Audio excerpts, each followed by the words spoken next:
ان پر تنقید کا حق آپ کو حاصل ہے، ان سے اختلاف کا حق آپ کو حاصل ہے. وہ حاکم مطلق نہیں ہے، وہ عامل نہیں ہے. آپ کو معلوم ہے کہ حضرت عمر پر ان کے کرتے کے اعتبار سے جو ہے وہ تنقید ہو گئی تھی.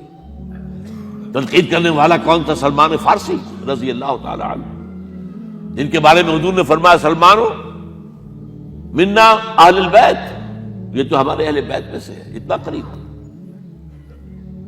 حضور حضرت عمر خطبہ دے رہے ہیں اور وہ کہتے ہیں کھڑے ہو کر لا سمع ولا طاعہ، نہ سنیں گے نہ اطاعت کریں گے. کلمہ بغاوت ہے. تو کوئی ناگواری کا احساس نہیں. مجمع عام میں بات ہو رہی ہے. کیوں کیا بات ہے؟ یہ جو کرتا آپ نے پہنا ہے یہ ان یمنی چادروں سے بنا ہے جو مال غنیمت میں آئی تھی، اور جتنی ٹکڑا جو ہے ہر مسلمان کو ملا اس سے کرتا نہیں بنتا، اور آپ ہے بھی طویل القامت، آپ کا کرتا کیسے بن گیا؟ فرماتے ہیں عبداللہ سے، اپنے بیٹے سے، عبداللہ ابن عمر رضی اللہ تعالیٰ عنہ، عبداللہ تم وضاحت کر دو. وہ کھڑے ہو کے کہتے ہیں نہ میرا کرتا بن رہا تھا نہ ابا جان کا، میں نے اپنے حصے کا کپڑا ابا جان کو دیا ہے، اس سے یہ کرتا بنا. الآن نسمع ونطیع، بس اب اس کے بعد آپ فرمائیے، آپ جو کہیں گے سنیں گے اور اطاعت کریں گے. یہ متوازن نظام، نہ ڈکٹیٹریت ہے کہ کوئی بول نہیں سکتا. تم اور حاکم وقت پر تنقید کر رہے ہو اور بربرا کر رہے ہو. ایک عورت پکڑ لیتی ہے حضرت عمر کو رضی اللہ تعالی عنہ. حضرت عمر نے آرڈیننس نافذ کر دیا تھا کہ اتنے سے زیادہ، اتنی رقم سے زیادہ مہر نہیں رکھا جا سکتا. کہ عمر تم کون ہوتے ہو ہمارے حق کے اوپر پابندی لگانے والے؟ جب قرآن میں ہے وَآتَيْتُمْ إِحْدَاهُنَّ قِنطَارًا، چاہے تم نے اپنی کسی بیوی کو ڈھیروں سونا دیا ہو تب بھی طلاق کی شکل میں واپس نہیں لے سکتے. قرآن قنطار کہہ رہا ہے، آپ کون ہیں روکنے والے؟ اور حضرت عمر فرماتے ہیں آج ایک عورت نے عمر کو دین سکھایا، آرڈیننس واپس. اسی طریقے کا معاملہ حضرت عمر کا یہ اجتہاد تھا کہ یہ جو زمینیں اتنی بڑی بڑی جو ہے، سواد، عراق، ایران، مصر سب فتح ہو گئے، چند ہزار صحابہ. اب مطالبہ یہ تھا کہ یہ مال غنیمت ہمارے اندر تقسیم کر دیجیے. جیسے حضور نے غزوہ خیبر میں جو زمینیں تھیں یہودیوں کی وہ مجاہدین میں تقسیم کر دی تھی. دلیل موجود، دلیل بھی سنت رسول سے ہے صلی اللہ علیہ وسلم. حضرت عمر کی حکمت کچھ اور کہہ رہی ہے. یہ بات تو میں اپنے انداز سے کہہ رہا ہوں کہ اگر ایسا ہو گیا تو تاریخ انسانی کی سب سے بڑی جاگیرداری قائم ہو جائے گی. کتنے بڑے بڑے رقبے جو ہے صحابہ کو مل جائے گا. لیکن انہوں نے جو بات بیان کی وہ یہ تھی اگر یہ سارا تقسیم ہو گیا تو بعد میں آنے والوں کے لیے کیا رہے گا، اور جو فوجیں اب ہمیں پورے نظام کے لیے رکھنی پڑے گی ان کو کون سپورٹ کرے گا، ان کے لیے کہاں سے خرچہ آئے گا. تو انہوں نے طے کیا کہ یہ مال جو ہے مال فے ہے، یہ بیت المال کا ہے. جو مال غنیمت ہے وہ صرف وہ ہوگا جو عین محاذ پر حاصل ہوا ہے. ہتھیار ہیں یا بھیڑیں بکریاں ہیں یا اور جانور ہیں، یا وہاں پر جو پکڑے جائیں گے قیدی وہ غلام ہوں گے، وہاں پر اگر عورتیں ہوں گی پکڑی جائیں گی، خریدیں ہوں گی. یہ نہیں کہ پورے ملک جو ہے وہ غلام بنا دیے جائیں اور پورے ملک کی جو زمینیں تقسیم کر دی جائیں. بعض صحابہ کھڑے ہو گئے نہیں. اب حضرت عمر نے ٹریبونل قائم کیا ہے. 5 صحابہ اوس میں سے، 5 خزرج میں سے بیٹھ جائیے، وہاں اپنا بھی پیش کیا نقطہ نظر، باقی انہوں نے بھی کیا. وہ ٹریبونل نے فیصلہ کیا کہ عمر کی رائے صحیح ہے رضی اللہ تعالیٰ.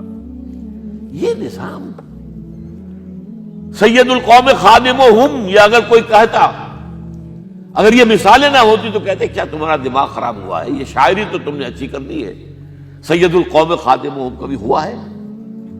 لیکن عمر نے بن کے دکھایا ہے. رات کے گشت پر ہے اور ایک عورت کے کراہنے کی آواز آئی ہے، معلوم ہوا کہ درد ذہن میں مبتلا ہے اور کوئی اس کے اٹینڈ کرنے والی کوئی خاتون نہیں ہے. گھر سے گئے ہیں، فرسٹ لیڈی اپنی اہلیہ کو لے کر آئے ہیں، انہوں نے اٹینڈ کیا ہے، اور اس کے بعد بچہ ہو گیا تو اندر سے ان کی اہلیہ کا امیر المومنین مبارک ہو بیٹا ہوا ہے. ایک اور دفعہ اسی طریقے سے گشت پر تھے، ایک گھر میں سے بچوں کے رونے کی آواز آئی. معلوم کیا کہ ایک خاتون ہے اور بچے ہیں، کھانے کو کچھ ہے نہیں. اس خاتون نے کہا میں نے یہ آگ کے اوپر جو ہے ہانڈی رکھی، اس میں پانی ہے، اور بچوں کو میں بہلا رہی ہوں کہ کچھ پک رہا ہے، ٹھہرو ذرا صبر کر لو، اسی طرح سو جائیں گے بھوکے۔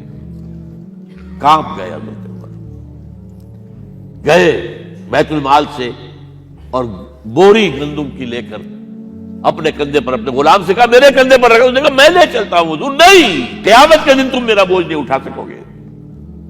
اور وہ اپنے کندھے پر لاد کر لائے ہیں اور وہاں کھانا تیار کروایا، بچوں کو کھلایا ہے۔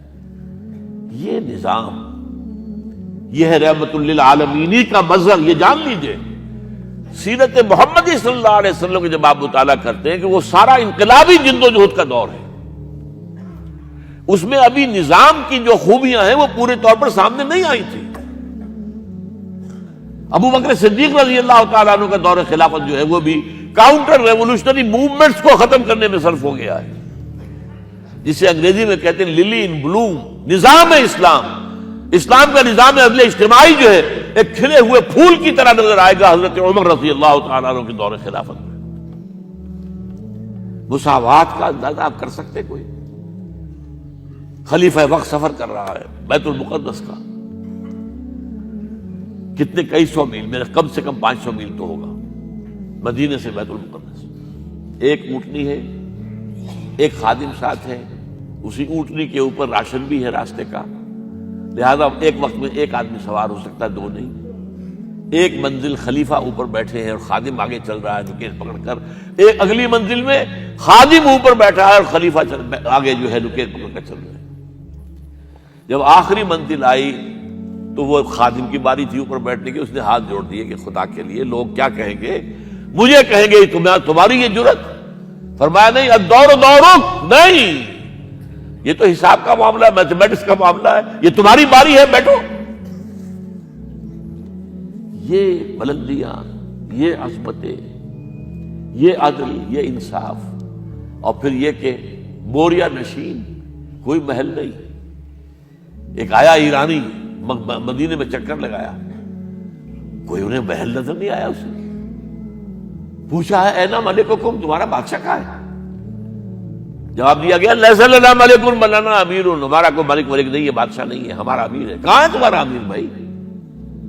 وہ بیت المال کے کچھ اونٹ گم ہو گئے تھے، سب تلاش کر چکے، نہیں ملا، ہمارا خلیفہ خود گیا ہے۔ کسی کو ساتھ لے کر گیا ہوگا آئیڈینٹیفیکیشن کے لیے، تو دیکھا دوپہر ہو گئی تھی، دھوپ تیز ہو گئی تھی، حضرت عمر اپنے درے کو اپنے گردن کے نیچے رکھ کر ایک درخت کی چھاؤں میں آرام کر رہے تھے۔ نہ کوئی باڈی گارڈ ہے، نہ کوئی محافظ ہے۔